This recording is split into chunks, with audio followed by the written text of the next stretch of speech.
yang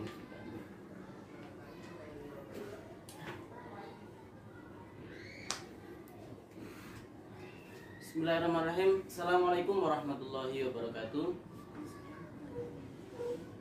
Saya Afif Zakaria, SPDI, calon guru penggerak angkatan 7 dari SD Negeri 01 Balikpapan Barat. Pada video kali ini saya akan mewawancarai Kepala Sekolah SD Negeri 04 Balikpapan Barat sebagai bagian dari tugas demonstrasi kontekstual modul 3.1. Sudah hadir bersama saya Ibu Siti Muyasarotin. Bagaimana kabarnya Ibu? Alhamdulillah baik. Ibu, terima kasih waktunya sudah berkenan untuk menjadi narasumber dalam tugas wawancara video kali ini. Ibu, mohon izin untuk menyampaikan beberapa pertanyaan terkait dengan pengalaman Ibu selama menjadi pemimpin.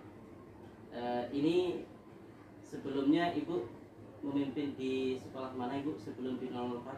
Alhamdulillah sejak diangkat saya pernah bertugas di SD 013 Selatan selama 3 bulan. Kemudian saya dimutasi di SD 003 Balikpapan Barat. Saya menjabat di sana kurang lebih 3 tahun, dan di bulan Maret 2021 kemarin saya dipindah tugaskan atau dimutasikan di SD 04 Balikpapan Barat. Berarti sudah 3 sekolah yang pernah Ibu pimpin selama menjadi kepala sekolah. Ini luar biasa. Artinya sudah berinteraksi dengan berbagai macam karakter yang dipimpin. Nah, Ibu, untuk kita masuk pada pertanyaan pertama, selama ini atau selama Ibu memimpin, bagaimana Ibu mengidentifikasi kasus-kasus yang merupakan dilema etika atau rujukan moral? Selama ini untuk mengidentifikasi kasus, apakah itu merupakan dilema etika ataukah rujukan moral, yaitu dengan mempelajari atau memahami kasus tersebut atau masalah tersebut, yang masalah yang ada. Misalnya kasus itu merupakan kasus dilema etika, apakah keduanya itu benar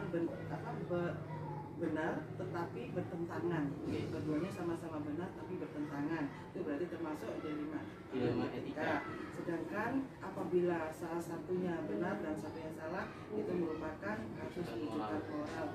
Nah, kita pelajari supaya kita tidak salah dalam mengambil. Dan biasanya kalau di sekolah itu yang paling banyak adalah dilema etika, ya. Iya. Jadi tidak sampai salah dalam artian norma hukum maupun norma sosial. Iya. Nah, selama ini bagaimana kemudian Ibu melakukan pengambilan keputusan di sekolah-sekolah yang Ibu pimpin? Untuk pengambilan keputusan itu apabila masalah perorangan, maka saya akan selesaikan dengan memanggil secara individu atau personal. Kemudian kita tanya permasalahannya apa dan kita carikan solusinya. Sedangkan kalau itu permasalahannya secara bersama, maka kita cari dengan cara mengadakan musyawarah atau rapat.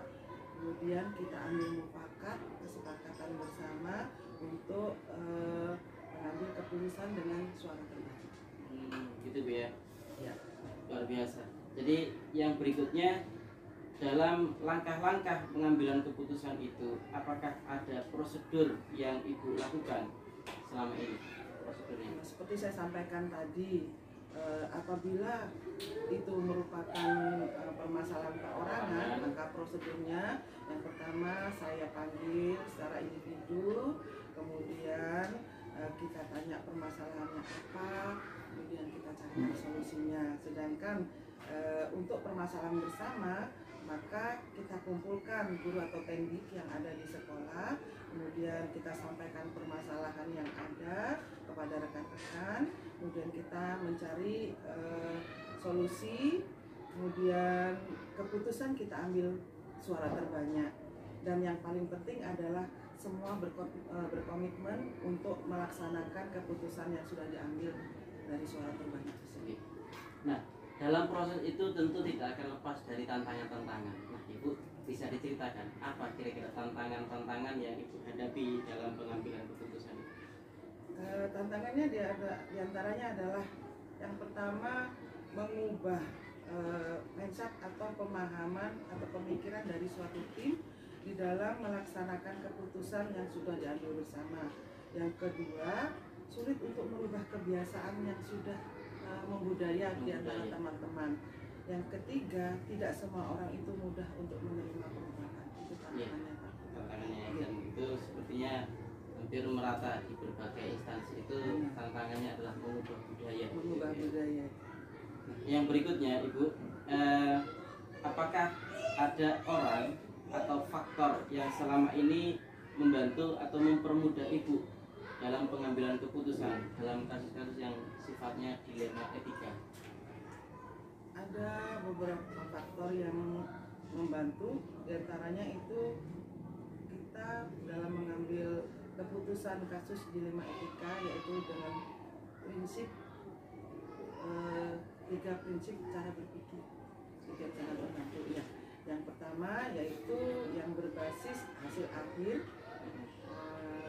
yang dikenal dengan end-based thinking. Kemudian yang kedua yaitu berbasis peraturan atau rule-based thinking. Kemudian yang ketiga berbasis rasa peduli atau care-based thinking. Nah ini yang pertama hasil akhir itu maksudnya apa nanti yang akan diperbuat setelah kita ambil keputusan, itu jadi hasil akhir. Sedangkan untuk peraturan kita menyesuaikan peraturan yang ada. Betul, jangan sampai melanggar peraturan ya, peraturan penyelesaiannya. Kemudian yang ketiga rasa peduli. Nah jadi bagaimana supaya tidak merugikan, ya, tetap menjaga kekeluargaan, benar, ya. seperti itu. Jangan sampai kemudian dalam penyelesaian masalah gesekan-gesekan yang terjadi itu malah membuat menciderai rasa kekompakan di dalam sekolah. Yang terakhir, Ibu, dari semua hal yang telah Ibu sampaikan tadi, pembelajaran apa yang dapat Ibu petik dalam proses-proses pengambilan keputusan yang sifatnya dilema etika itu? Pembelajaran yang saya ambil diantaranya adalah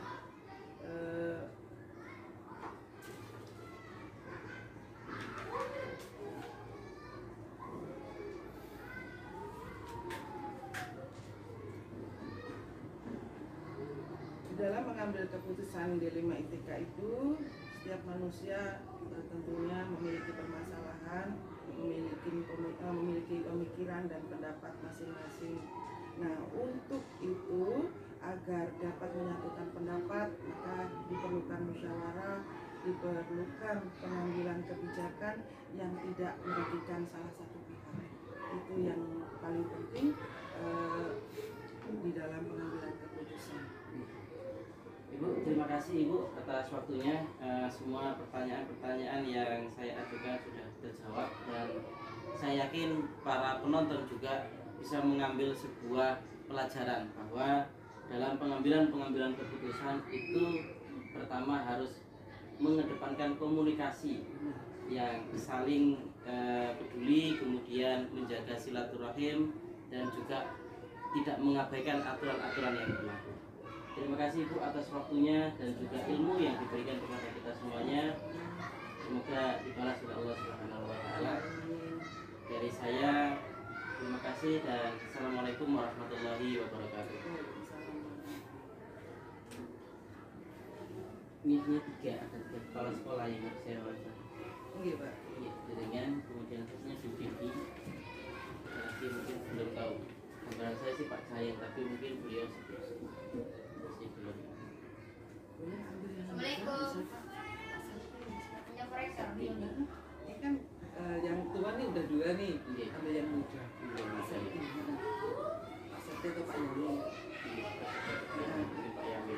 Boleh, boleh Pak Yani. Oke, terima kasih ya. Iya Pak. Saya matikan dulu. Bismillahirrahmanirrahim. Assalamualaikum warahmatullahi wabarakatuh. Di tugas demonstrasi kontekstual modul 3.1 untuk narasumber yang kedua, sudah hadir bersama saya Ibu Sri Bidi Astuti SPDSD. Beliau ini adalah Kepala Sekolah SD Negeri 001 Balikpapan Barat. Bagaimana Ibu kabarnya siang hari ini? Alhamdulillah. Ibu, terima kasih waktunya sudah bersedia menjadi narasumber untuk wawancara pada tugas kali ini. Kita mulai Bu ya. Silakan. Untuk yang pertama, mungkin ini menggali pengalamannya Ibu. Bagaimana Anda dapat mengidentifikasi kasus-kasus yang merupakan dilema etika atau rujukan moral yang terjadi di sekolah? Ya, pertama yaitu saya menelaah ya, masalah tersebut apakah itu termasuk dilema moral atau rujukan moral. Nah, dalam hal ini di dilema etika itu biasanya kan benar sama benar ya. Ya, ketika ada dua perkara yang sama-sama benar. Ya, ini adalah situasi yang terjadi ketika seseorang itu harus memilih antara dua pilihan tersebut. Nah, dalam hal ini kedua pilihan itu secara moral itu benar, tetapi bertentangan. Nah, kemudian yang kedua yaitu sedangkan rujukan moral ini berarti kan antara benar dan salah ya. Ya, yang satu sudah jelas-jelas salah. Nah, di sini yaitu situasi yang terjadi ketika seseorang harus membuat keputusan antara benar dan salah. Mungkin itu kali ya. Nah, berikutnya Ibu, selama ini bagaimana Ibu menjalankan pengambilan keputusan di sekolah? Terutama untuk kasus-kasus di mana ada dua kepentingan yang sama-sama benar atau sama-sama mengandung nilai kebajikan. Dalam hal ini saya selaku kepala sekolah ini menyelesaikan masalah itu melihat ya itu masalah itu apakah itu perorangan ataukah masalah itu menyangkut orang banyak. Nah, dalam hal ini untuk misalnya perorangan, maka saya memanggil secara pribadi. Dengan adanya pribadi itu kan kita enak juga Iya, untuk bisa bicara dari hati ke dari hati dalam menggali masalahnya. ya untuk menggali masalahnya apa, kemudian kita lakukan itu apa diskusi ya, dan juga mencari jalan keluarnya sehingga menemukan titik temu, kemudian yang kedepannya kan enak juga. Nah, kemudian untuk apabila menyangkut orang banyak ya tentunya saya selaku kepala sekolah, selaku pimpinan, jadi kita memanggil ke semuanya, kita adakan musyawarah. Nah, dengan mengadakan musyawarah, insya Allah kan kita akan menemukan titik yang terbaik lah untuk semua. Yang berikutnya Bu, langkah atau prosedur yang biasanya Ibu gunakan dalam mengambil keputusan pada kasus-kasus dilema etika itu seperti apa prosesnya? Kalau saya itu yaitu mengumpulkan informasi dulu. Makanya dengan ada yang mengumpulkan informasi nanti kan kita tahu informasi mana yang ya dari latar ya, sehingga nanti kan kita mudah untuk memecahkan masalah. Kemudian juga yang selanjutnya menilai tadi permasalahan tadi, kita nilai alternatif yang akan kita lakukan untuk mengambil suatu keputusan gitu. Kemudian kita tadi menentukan pilihan akhir dari masalah tadi mana yang terbaik sehingga tujuannya bisa tercapai dengan baik. Kemudian hal-hal apa saja yang selama ini merupakan tantangan dalam pengambilan keputusan pada kasus-kasus dilema etika, kendala-kendala dan tantangan yang Ibu hadapi selama ini? Ya, tentunya kendala-kendalanya sih banyak ya. Jadi di sini kita sebelum kita mengadakan analisis dulu. Iya. Analisis dulu, karena kalau dengan analisis kan kita lihat dulu kira apa yang perlu kita kerjakan untuk kedepannya. Yang kedua yaitu berkaca dari pelatihan pengalaman saya selaku kepala sekolah. Sebelumnya Ibu memimpin di mana Ibu sebelum 01? Saya kepala sekolah di SD Negeri 04. Ya. Di sana saya sudah 5 tahun 9 bulan, kemudian 2 periode itu ya? Ya hampir 2 periode, kemudian saya dipindahkan di sini. Nah, setelah itu kita mereview dari pengalaman tadi dan juga dari analisis saya tadi. Nah, kemudian dari itu kemudian saya mengacu pada peraturan yang akan berlaku di SD.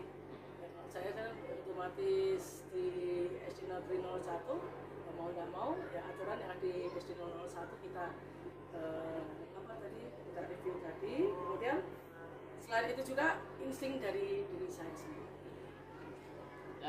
Yang berikutnya Ibu, dalam menyelesaikan kasus-kasus atau permasalahan, apakah memiliki jadwal-jadwal tertentu? Untuk jadwalnya yaitu tidak ada sebetulnya. Jadwal kita jadwalkan enggak. Tapi misalnya kita ada permasalahan yang sifatnya Insidental, gitu. ya insidental, tentunya kita ya langsung kita lakukan, kemudian kita ambil ya sikap. Nah, tapi kalau misalnya ada keputusan yang bersikap umum ya kita ya sama aja kita rapatkan. Ada jadwal-jadwal rapat tertentu Ya biasanya kita jadwalnya ya rapat tertentu. Yang berikutnya Ibu, apakah ada orang-orang tertentu yang selama ini kemudian dilibatkan dalam mempermudah pengambilan keputusan? Oh ya, biasanya saya ada orang tertentu, yaitu paling tidak itu guru senior yang saya anggap di situ nanti insya Allah bisa mengambil bisa Membantu tuh memberikan pertimbangan-pertimbangan. ya bisa memberikan pertimbangan sehingga nanti keputusannya insya Allah itu dari pengalamannya Ibu selama proses-proses pengambilan keputusan itu, adakah hikmah atau pelajaran yang bisa Ibu ambil? ya Yang mungkin bisa dibagi dengan kami. ya untuk karena saya itu sebagai pemimpin tentunya banyak kasus yang terjadi baik di sekolah yang lama atau yang baru ini. Nah, dalam hal ini untuk pengambilan keputusan ya kita selalu berkoordinasi dengan terutama teman yang saya anggap bisa memberikan masukan kepada saya sehingga nanti masukan itu kita floor dan kemudian dapat memberikan suatu keputusan yang enak sama enaknya sehingga semua bisa Artinya tidak ada keputusannya tidak mengganggu hubungan tidak silaturahim mengganggu dan kerjasama jadi setelah ada masalahnya selesai. ya itu kemungkinan bisa jadi bisa lakukan. Ya Ibu, terima kasih Ibu atas banyak sekali pelajaran yang bisa kita petik dari wawancara ini, dari pengalaman-pengalaman beliau dalam menyelesaikan masalah yang titik temunya adalah kita mengedepankan komunikasi dalam menyelesaikan masalah dan juga pengambilan keputusan. Terima kasih Ibu atas waktunya dan kesediaannya menjadi wawancara. Saya akhiri, Assalamualaikum warahmatullahi wabarakatuh. Waalaikumsalam warahmatullahi wabarakatuh. Nanti dianukan Iya. kira-kira ada aja lah. Sudah Bu, sudah sesuai saja. Sudah sesuai. Ya semula ya wes. Iya. Nanti kan digabung jadi Ya, jadi nanti kalau kira-kira orang nggak mungkin katakan ini malah tambah. Ini tadi baru aja yang ke belum selesai aku. Tapi sudah kan? sudah tinggal ini